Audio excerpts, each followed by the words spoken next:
I think that's 9 projects in the last 7 years for Guy Ritchie. Jeez, man, I don't know how he does it. He is on that grind.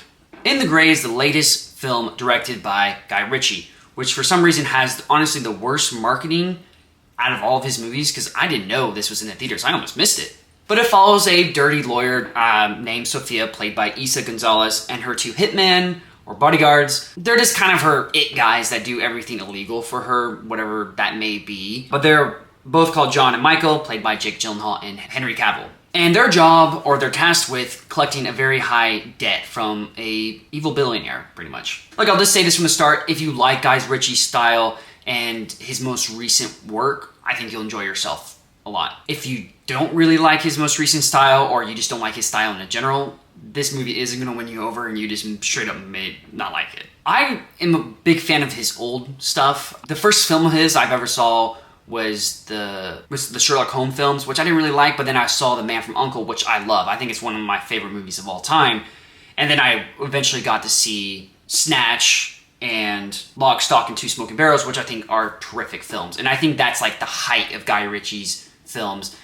So it's kind of frustrating to see what he's done in the past 10 years, which is just the same thing over and over again. His recent stuff has just kind of become like Marvel in the sense of a lot of quantity over quality.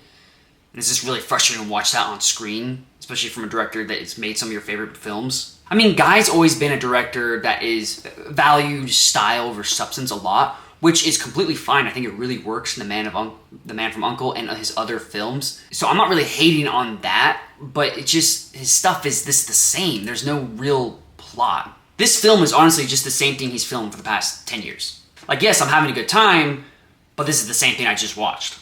Everyone in this film did a good job, and Guy kind of tends to cast the same people over and over again, which is a good sign from a director. That shows me the director knows what he wants and knows what his actors are capable of, and I think everyone did a solid job. Their characters were well written for their acting abilities. I do think these actors can definitely do better roles for sure, but it just worked, and they did a great job. The characters were fun and cool, just like every Guy Ritchie film. They're pretty clever, over the top, high testosterone kind of people, but it was fun.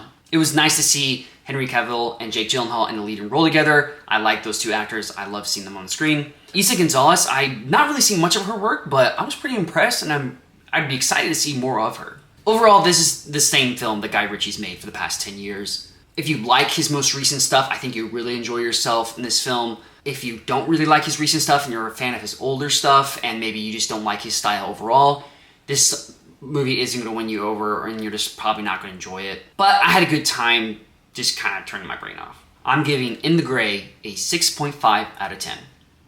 So what do you guys think of In the Gray? Was my rating fair? Comment below your thoughts. Thanks again for watching, guys. Please subscribe and leave a like. Goodbye, y'all.